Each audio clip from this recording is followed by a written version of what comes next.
Yo, yo, yo, what is up, ladies and gentlemen? How are we doing today? I am Justin Satawa, one of your hosts for YingYang Sports, and Joel is on his way, just finishing up a couple things, a couple of his duties that he's got to do.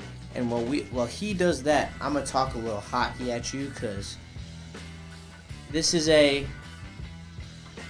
wouldn't say a hockey frowned upon show, but this is only me currently in the hockey realm. So what up, Doe Chase? Pleasure to have you here. Please be active in this portion of the show because I'd love to just talk about some stuff with you.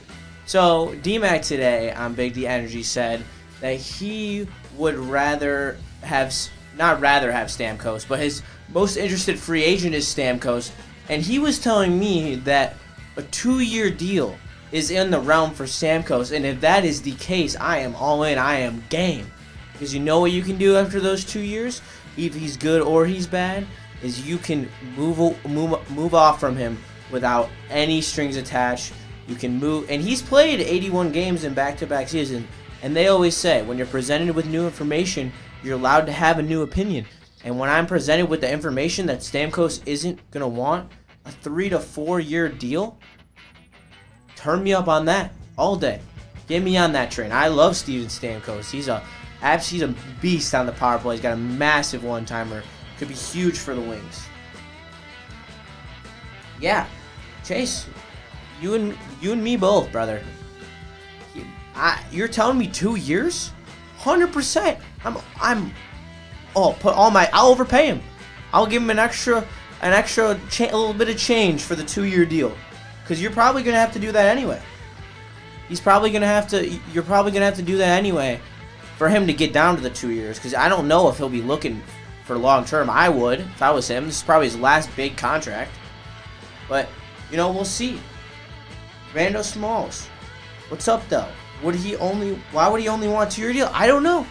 I really don't know. But if you, maybe to stay a contender, maybe, who knows? Maybe for more money in the short term. I mean, this guy's already made a healthy living in the NHL. Let's not get it wrong. And hockey players are less, throw it out on your money type deal. So I'm completely interested. Yes, but my co-host is right here, brother. Don't you worry. He just had to finish his clips up, but now he's back. Joel, how we feeling? What's the deal? I'm pleasure to have you in here. Hey, yo. Sorry, no. Well, let me just finish up this quick chat because I was presented some new information today. And you remember I was talking to you about, at least on here, Stamkos and Reinhart. I wanted Reinhart because he's younger. Well, I was presented with some new information today that he's only going to that D-Mac thinks that he can sign to a 2-year deal. And so in terms of that, where the drop-off wouldn't be great, you'd probably be down in any other terms, because I know you don't necessarily know the wing situation. Not in the slightest. Well, you are down to pay a short-term guy that when you're truly ready to compete, you can either re-sign him at a shorter change because he's younger or older, or you can move off of him and re-sign and sign someone else in free agency in 2 years if you sign him this year, where it's pretty much no strings attached. You're going to get what you're going to get, and it's not going to be a detrimental thing if it doesn't work out. I would say it's easy to speculate and just think that, whatever player, you don't sign for the short term could end up being your long-term option later on if you find, a better free agent down the road, to think that that's going to be your long-term option, if that makes sense. But in some cases, the short-term dude can become, your long-term in that 100%. case. So it's I would say if you feel you're in a position to start winning and that player is the end-all, be-all for that, then go for it. Don't just sit and meddle and just be all right, trying to collect picks and trying to collect assets and then not doing anything with those assets, or what you call picking up certain contracts that you can't do anything with. 100%. And Rando Smalls hits on, wow, could we go for both? Talking about if we could go for Reinhart and Stamkos, or he's either talking about Reinhart. Well, 100% you go for Reinhart or Stamkos with Kane. Probably a mix of the two is a realistic possibility. Going for all three of them, you could essentially do. It's possible, but at the same time, then you're going to have lesser lower line pieces, or you're going to have to rely on your call-ups from Grand Rapids. And I have been saying I expect 2 to 3 of them to make the roster at least next year. But, you saw with the Tigers this year, you don't want to be betting on rookie parlays. You don't want to be betting on a bunch of rookies to perform that are unproven. I'd rather go get vets. And so it's a matter of, would you rather get both or get one, then wait for the salary cap to go up next year? Because that's the thing in modern day sports. Every single year, every single sports salary cap goes up.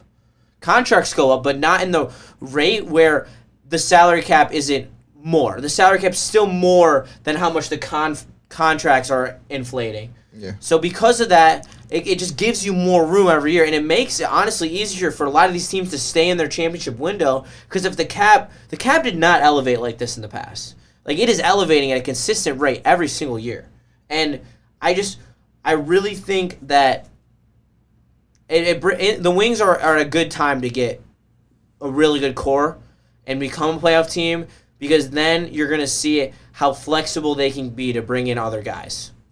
And let me read a couple comments from Chase Amley, and then we'll move on. Stamkos and Kane are nearly the same player production across their careers. Stamkos, 1.05 points per game. Kane, 1.4 points per game. Both have played over 1,000 game, so big sample size. Yes, Stamkos doesn't have a hip injury. Correct. I think that, in that scenario, you might as well have both. Like, Kane is not going to cost you enough where it's worth losing Kane. Like, that's the flat-out deal. Like, unless Kane is overinflating himself and some team overpays for him, which if they do that, then buy Kane. Like, that's the bottom line. But if you get him on his market value, which is only around $3.5 million, you're getting him and you're going to get a star. If that's in Stevie Y's plans. But also, you never know if that's in Stevie Y's plans. He may wait another season. But you see how much it hinders their growth if you wait. You're seeing it with the Tigers. The Tigers rookies suck. The only person that took a step this year was Riley Green. And you could argue Kerry Carpenter, but he got hurt and he's got questionable career status at this point. You never know if he'll ever be able to come back from that. You hope. It's not, people don't think it's threatening, but the two big sample sizes I've seen between Devin Williams and David Wright, it could be pretty tough. I don't want to put that on him, but yeah. So that's about all I'm gonna talk about hockey and baseball for this show, because we have the Wavy J back, and he's my NBA guy. So I want to talk about the NBA Finals, and we saw a champion crown last night, a cringy champion, because I don't know all that Jason Tatum was pulling, but oh my God, does it make me not like him more? Like a couple people are saying it around these parts. This is a transitional champion. This champion is so mid in comparison to years in the past, and you can battle me on that. Yeah, I was about to say, what the fuck are y'all talking about? They went 64-18 and dominated through the playoffs. Yeah, nah. All right, well, would they get worked by Denver last year? Would they get worked by them? Yeah, would they lose to Denver last year? Hell no. I was literally saying I literally said once the Heat beat them, I'm like, yeah, it's over, because I'm like, the Celtics were the only team that was gonna beat the Nuggets. So you take this year's Celtics team over last year's Nuggets team? Yeah, not even a question. Without even a question, to be honest. All right, so how many years would you have to go back to get a champion that you would think would beat this Celtics team? You taking the Golden State? You can go Bucks. Well, it's hard to determine the Bucks one because Drew Holiday was on both teams. But I would say just take him out of the equation then. Take him out the equation completely. Who does that hurt more? I guess is how you. It would hurt the Bucks way more, in my opinion, because Drew Holiday was him and Chris Middleton were those X factors that stepped up. Granted, Giannis still played amazing, but Giannis had played amazing in plenty of playoffs Giannis in that series. Which are called the Celtics always did a good job. They've played in like 3 series before, and they always normally do a good job of knowing how to wall up against Giannis. So it wouldn't have been a one-on-one job. Like majority, that's another thing that a lot of people get caught up in basketball. Like they try to say who is gonna guard who or da da da da. At the end of the day, it's still a team game. It's still a chess match. Like, And Allen W., I'm right there with you. Not even trying to be funny. When he tried to copy the Garnett anything is possible thing, I legit threw up in my mouth. That was so crazy. yeah, no, I did say he was for sure trying to set up a viral moment in the interview though. He was making sure that like his interview went down in like history, I guess. But it's like the best moments, the best of anything just comes naturally. Like I tell people all the time that like that give themselves nicknames. I tell them all the time, I'm not gonna call you that. Like, I'm not gonna call you a nickname that you gave yourself. Like a nickname and like. Or like when you ever did something funny and then your friend would be like, do it again, I'm gonna record it this time. It's like, no, you had to just catch it in the moment. Yeah, you had to get that. Yeah, you had to just catch it in the moment. No, like, I feel that because my favorite nicknames that I've had in my life, I'll only speak on one of them, and that my hockey team gave it to me. I was the president of the team, but they didn't want to call me like the president or anything, so they just called me El Prez, and then they just started calling me it all the time, and I love it. They still do, even though I stepped down being our president. So shout out to them. I appreciate them so much. But no, it was so bad. And he did it like he tried to get a viral moment like 5 different times throughout the night. Like he did that.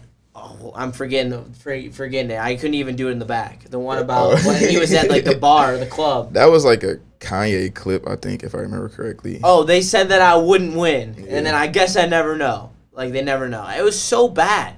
And he's like, he just doesn't got any swag. Like, he's got no swag. He's negative aura. Talking about negative aura. No, I think it's just more so. I would actually say, like, outside of the other stuff, Jason Tatum really don't do nothing too crazy. Like, he got little funny clips like the one where he was like, when I get a haircut, I'm top 5. Top 5 what? Top 5. It's like stuff like that. Like, you still look at Tatum and you see funny. I could just tell, like, just yesterday, it was just him just doing a little too much. It's like, because I say it like this, everybody has those cringy moments. Like, you've been around yourself. You've been around your friends. 100%. I would say you've been around your friends that may do or say something cringy. You just look at them like, bro, shut up. And that's all that Jason Tatum was going through last night. He didn't have nobody in his ear that told him after, like, the first couple instances, like, cool it real quick. Like you ever been out just fooling and one of your friends just got to tell you, like, chill out. Like, cool, but cool down.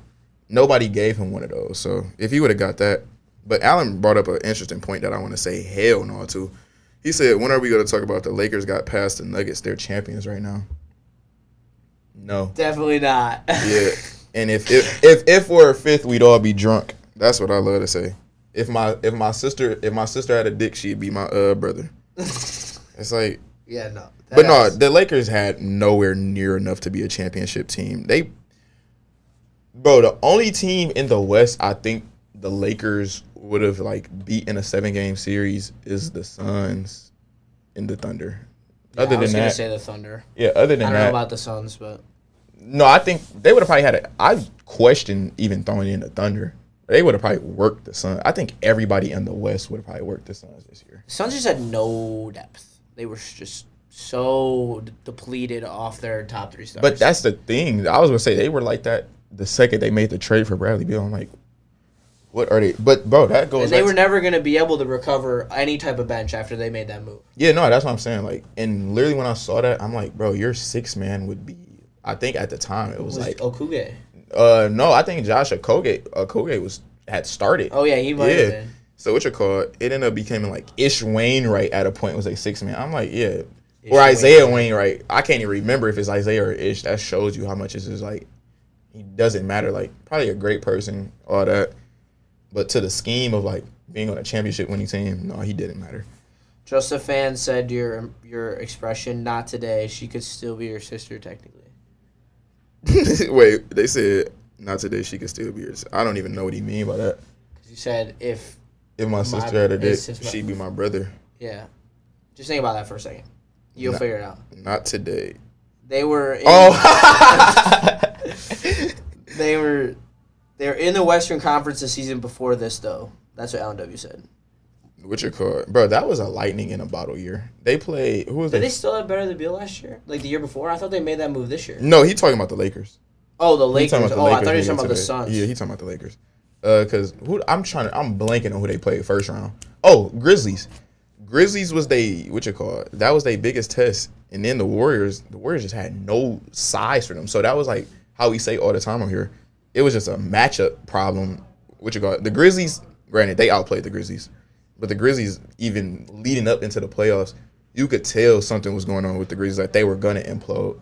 So I wasn't too impressed by that. And then the Warriors, they just were, bro, if you watched every game, they're making Curry check LeBron somehow, some way. And even when he wasn't having to check LeBron, they just switching, and AD was just too big for Draymond. So that was just a matter of like a matchup that favored the I'm stuttering. That was a matchup that favored the Lakers. And then when they got to the Western Conference Final, they got swept. So I was like, this year, bro, I knew they wasn't doing nothing. I told my friend, I'm like, y'all third option is D'Lo. Y'all are relying on D'Angelo Russell. A playoff choker. I love you, D'Lo. Shit, a playoff choker, a regular season knitter. Like, D'Lo just damn near, in my opinion, D'Lo one of those good players that just be there, though. Like, I could see why fans and, like, teams get excited to have him, but at the end of the day, for, like, real deal winning purposes, he just be there. Yeah, no, I feel that. And Justin Fan asked a very interesting question. Do you think the Mavs can get back to the finals in the next couple of years? And if they can't, like, what do they got to add to get there? I mean, they got to add to win it, 100%. This was their year. If there was any year, this was the year.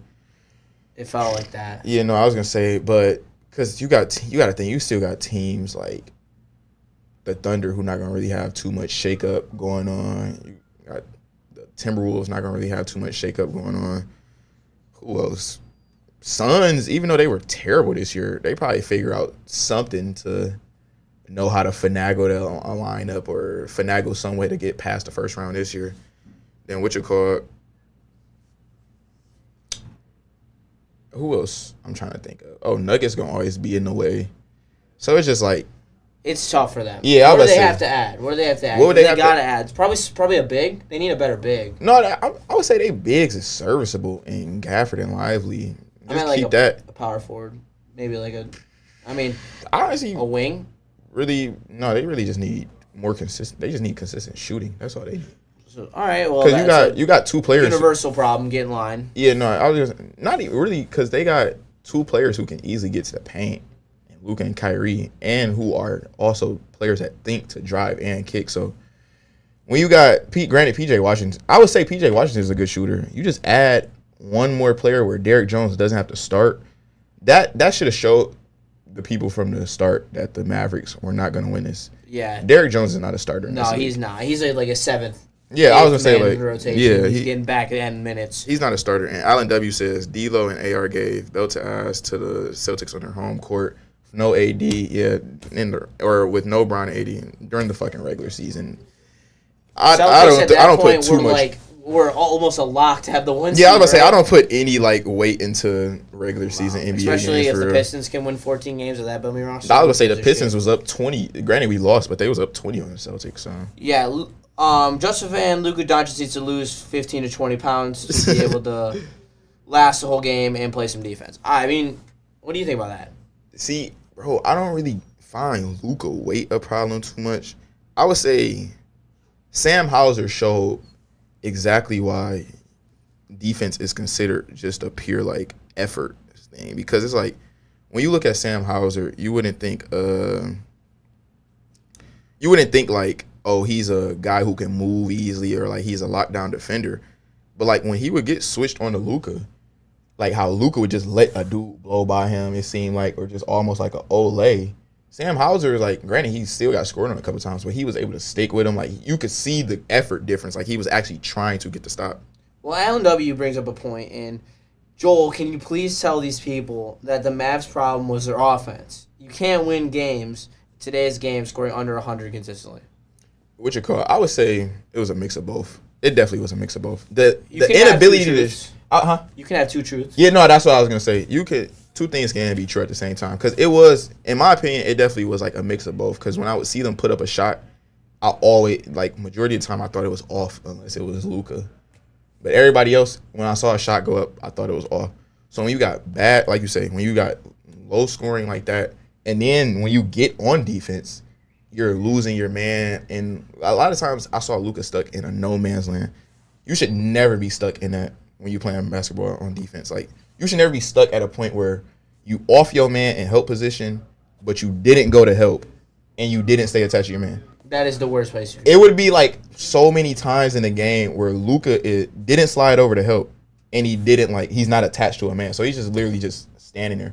So you got like defensive lapses like that, and then granted, it's easy to pin it on just Luka, but it was other players doing it too. Like a couple times, PJ Washington and Jones was getting lost. Like Kyrie back on offense, keep throwing these one-handed passes. Like, Kyrie, you're too deep in your career to be trying to throw a one-handed pass so consistently. But it's just like little stuff like that. They were like, you combine those two, the inability on offense with the struggling on defense, yeah, you were bound to lose from the jump. And what do you think about Chase saying that the Mavs should sign OG Anunoby? That would be a great sign. OG Anunoby is one of those another players that, like, if you love him. If you like close to a championship and he's available to you, to your team, it would make sense to sign him. Yeah. So OG Anunoby on the Mavs definitely would be crazy, especially for the fact that he can get his own bucket too. That's what I like when I'm picking my defenders. Like, my one friend tell me about like Asar. He's like, Asar gonna be this great defender, but I'm like, for me to be on the same level of fandom as you with Asar, he needs to develop some type of some type of what is the word that I'm blanking on right now? Offensive game. Like, he shot like 13% this year. Like, that, it's not gonna cut it, especially the way the NBA played today. Like, well, they addressed that. They brought in the shooting coach that helped Lonzo Ball figure out his shot. So hopefully we see some progression in that this summer. Like, do you think that it's reasonable to expect him to maybe shoot 25% from three this year? I was just about to say, like, what is a realistic expectation on that? 25% is still terrible. So I know. I know we're asking for so little here.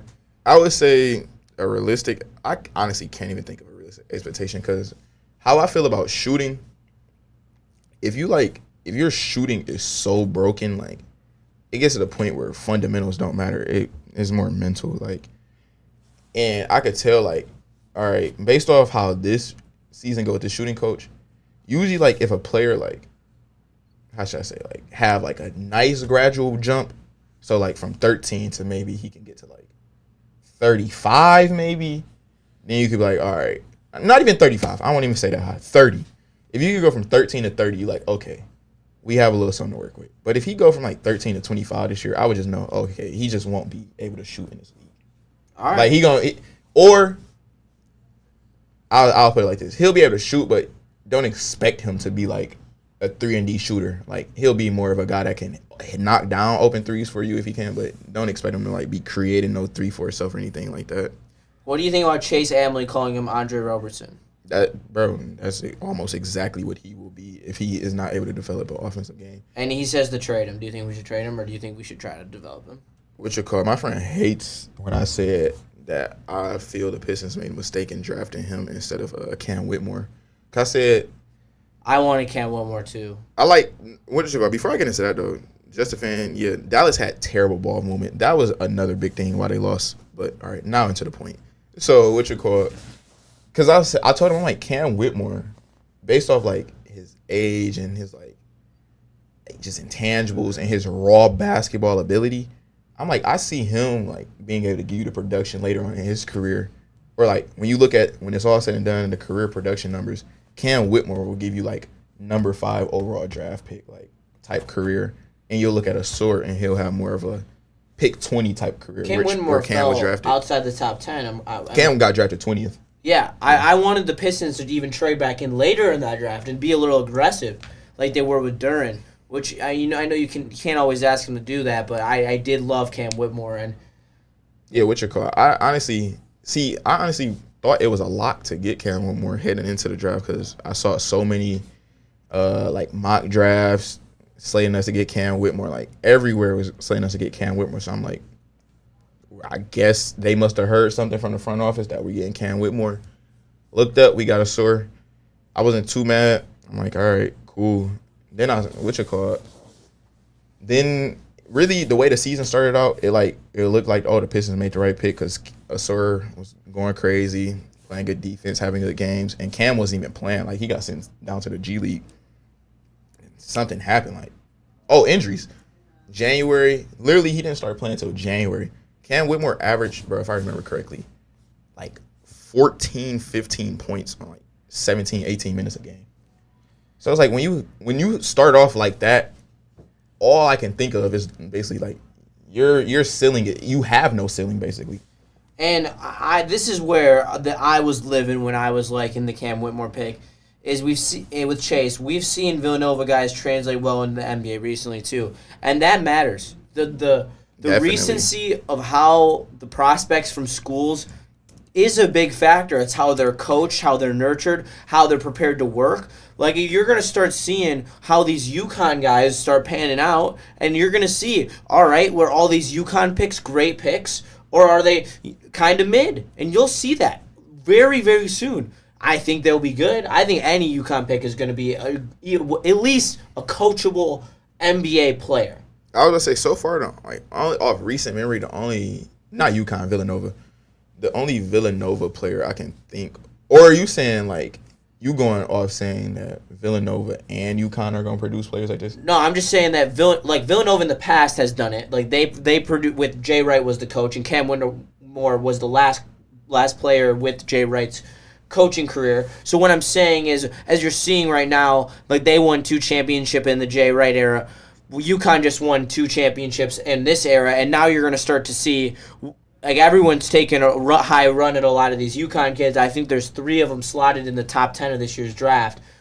There's a market for them, and then you're going to see if the return is like that Villanova, because it could be, because of the championships, the pedigree. It all matters. What you call it?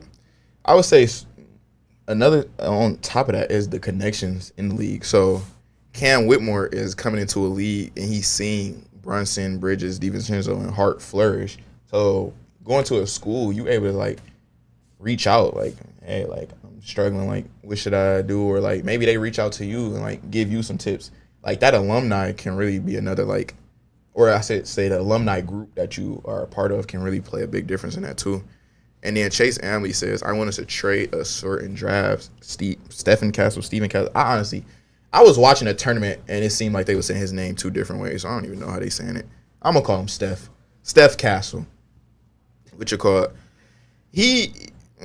I don't really see where he would fit in with the fact that we have Jaden Ivey and what you call it.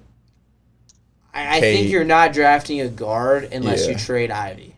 Yeah, no, that's what I was gonna say. You would have to. It would make more sense to keep Asur in draft and trade Jaden Ivey and draft Steph Castle. But the player that I would want to see us draft this year, he actually didn't even enter the draft, but I was saying Tyan Grant Foster from GCU. That would have been a perfect fit for our team, I feel. Nice wing, lengthy, can score, can also be able to facilitate on his own, get his own bucket. No, he's a dog. I can't say I was a GCU better a few times, so I am familiar. But that's deep in your bag. I will give you that one. I don't even think I would be confident enough to pull that out on pod and say it. No remorse. And Tyan Grant Foster, bro, I was literally hammering it down to my one friend. I'm like, bro, whenever he decide, I think he should have chose to enter the draft this year.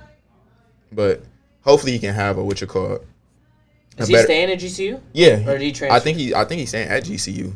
I don't even think he transferred. We'll check on that. Well, I asked you this question that was Randall Smalls. I didn't forget you. Don't you worry.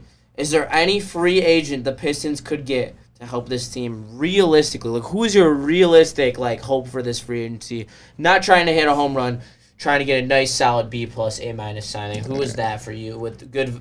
You can overpay for him. It doesn't matter. Just who you'd be happy for us signing. All right, wait. For me, I'll answer first. Bet. Mine would be Malik Monk. I really would like to see Malik Monk here. I think that's a really nice fit next to Cade. And if you start him, you play him at the 6th man. I think there's a lot of versatility there. I like it. And he's not a scrub defensively either. Yeah, no, that's definitely a good one. I would say either Malik Monk or I would say even It's not one player, but I would say Claxton is definitely a player that could help Yeah. boost this team. And then who else am I looking at right here? Claxton can shoot the rock a little bit too. I like. Yeah, no, Nick Claxton or a player like Caleb Martin even. Chase is saying that he would settle for Jakub Podol. What do you think about that? I'm like so like that just like I'm so unmoved by that. Like I don't. That'd be just like a normal Pistons offseason signing. That's what I was just about to say. Way to sign some middle-aged vet who's like so mid that it like doesn't really move the needle. See, like that's the issue. Like like that's the issue with the Tigers too. We just like no offense to Mark Canha, but he in the grand scheme of superstars is mid. He's not good enough to be your free agent splash signing. On a championship level team, he's hitting 6th or he's hitting 7th. He's not hitting 4th. Like there's levels, and this is where it bothers me with the Tigers. Like, and we signed Flaherty and Maeda. Well, Maeda sucks, and you got lucky with Flaherty. Flaherty, no one wanted him. You signed him on a 1-year prove-it deal. Like and you don't even know if you wanted him. You signed him to a 1-year deal. You were more for sure on Maeda, who sucks. All right, we'll keep going back to the NBA stuff, but like we can't be lying around the meddling around the middle anymore and being mediocre. It's ridiculous. You know, Dante151 says Bridges. I'm assuming he means Miles Bridges. Oh yeah, he does. So what's your call? I would say I wouldn't be mad at that at all. I'd be pretty happy. Last summer was the summer for that. That's what I thought too. But now that he didn't had all that going, Jacob Porter only 28 still. But isn't Claxton like 24? NBA players be young as hell. So like Jacob Porter, Claxton's very young. Like I do not I think he's on his second contract. He's 25. Yeah. That 3 years just turned big 25 because arguably 28 is like mid prime. Like Claxton's getting to like his first prime. Like his like. No, I would say the numbers lie. It's the fact that Nick Claxton is like way more athletic. That plays a huge part. Even defensively, it does. Yeah, that's what I'm saying. Like it plays a huge part offensively and defensively. What you see in more players or more teams trying to have those players in that dunker spot, he can be a good player for those pick and roll lobs. Like Poto would just be more so like under the rim, like being able to get the pick and roll, but he gonna probably try to catch it and post you up a little bit. Poto can't shoot. I'm not too big of a believer in Nick Claxton shooting either, where I would say that's the separator between the two for me. I mean, I'd say there's definitely a relatable. Nick Claxton going on 29 though by the time the season start. Claxton going on 29? You mean 26? I say Claxton. Yeah, Poto going on 29. He'll be right. What you call it? You are Pistons GM. Who do you want on the team to make the playoffs? Well, what you call it? See, I don't know. You got to add multiple pieces to make the playoffs. That's what I was about to say. The two realistic I would add is like a player like Nick Claxton and then like Malik Monk. That's what I was gonna say. That's Gary like Trent. Oh yeah, that's a nice. Gary Trent would be a dice little like. I like Gary Trent. I don't even know how to like classify those type of players. Like those players who like on any given night most likely will give you like anywhere from like 15 to 20 points. But there are those nights where they could give you like 35. Like I don't know what you would consider them. Like X factors basically. Yeah, no, they're what win you playoff series, and they're what I think you got to have multiple scoring threats, and that's definitely been an issue with this Pistons team is there's not great scoring threats around the board. And a scoring threat who we used to see here was KCP. What do you think about bringing him back to the roster? No, KCP finished. KCP finished. I was not going to endorse that move either. We'll keep it pushing. I think that realistically, I really like one of those two guards who you can gas or moonlight at the three if you need to, like a Malik Monk, a Gary Trent. What is the one you said? I forgot. You said Malik Monk, Gary Trent. Yeah, your first before Claxton. I don't think I said anything about it. I think I just said Malik Monk. I just agreed with the Malik Monk.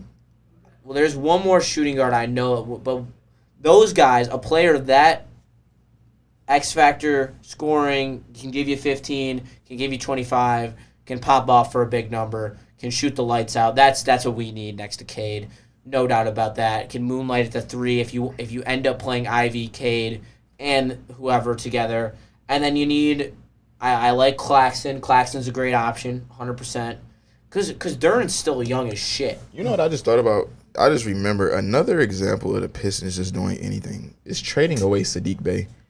I don't know why they traded That didn't make any sense. He was so helpful in the shooting of this team.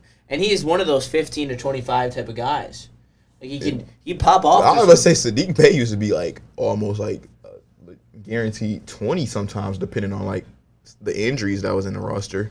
And Allen W, that would be a very Pistons move going to get Hardaway Jr. I completely agree. That would be like so the epitome of Pistons. I'd be so mad. I already saw rumors of it, and like I saw a graphic of someone jersey swapping it to the Pistons, and I was like, no. Just no. Let's not do that today. It's just like, I don't know, like certain players just do nothing for me. Like on a team that they own, like yeah, they may be good, but like I don't like to say I can see through a lot of players, but like some players just like I can just see through. Like matter of fact, I was talking to my cousin earlier. He was like, I wonder why the Mavericks didn't play Tim Hardaway Jr. no more. I thought they would have played him a little bit more when he came back from injury. I'm like, he sucks low key. Like sucks low key. I'm like, it ain't really like it would have been like I'm like we probably wouldn't even be talking about them in the finals right now if the Mavericks would have tried to force him back in. Yeah, well, that tells you everything you need to know. Don't sign Tim Hardaway Jr. Please, Trajan Langan. Please don't. I beg of you. I'm a Michigan fan. And he was very, very critical in my childhood love of Michigan, but he's a bum on the low key. You know what you call it? Chase Anley says Sadiq Bey played no defense, had poor shot selection, and didn't pass the ball. Let me see who we got. And I know it's just picks, but like let me see what we got in return for Sadiq Bey. And I'll answer that question. It's because we had a talent deficiency, and he was our best scorer at the time. Yeah, I wouldn't say I don't know. Best wing scorer for sure. But I would say all around our best player is still Cade. Like, but Cade was hurt the year that we traded him, wasn't he? If I'm not mistaken. Did we not trade Sadiq Bey we traded him this year, or am I tripping? Last year. Oh, last year in the end of the year. Yeah, you're right. What you call it? Let me see. We got James Wiseman. But even still, it's like Sadiq Bey. Yeah, no. Like, so you would prefer James Wiseman over Sadiq Bey? That's really how you should answer that question before you think about like someone who could help Ivy and Cade's growth. Because it's like, granted, yeah, all right. Sadiq didn't. I think Sadiq only averaged like probably 2 assists or something like that. But I'm not looking for my small forward / power forward to really even be averaging really any assists for real. Like, well, of course I want him to average some, but I'm not really looking toward you to be a facilitating the ball. Like Sadiq Bey is one of like it's certain players that have certain roles in the league. Like when they get it, they know their job is to score. Or like certain players like him, like J.R. Smith, like let me just think like Michael Porter Jr. Like it's certain players that they know like they're not gonna put up all the shots, but they know when they touch it, their job is to put up some type of shot. And Sadiq Bey is one of those type of players. Do you guys agree with Braylon? Everyone is on the trade block. What you call it? Yeah, no, that was crazy when he saw that. I wouldn't say everybody, because you need your cornerstones. Like I was trying to tell Speedy one day on heavyweights. I'm like, bro, it's like if you start off with a house that's ass, you got a base already. Like, well, no, I should say the inside of the house is terrible. Like the basement terrible, the kitchen terrible, the bathroom terrible, all that is terrible. But the base of the house is decent.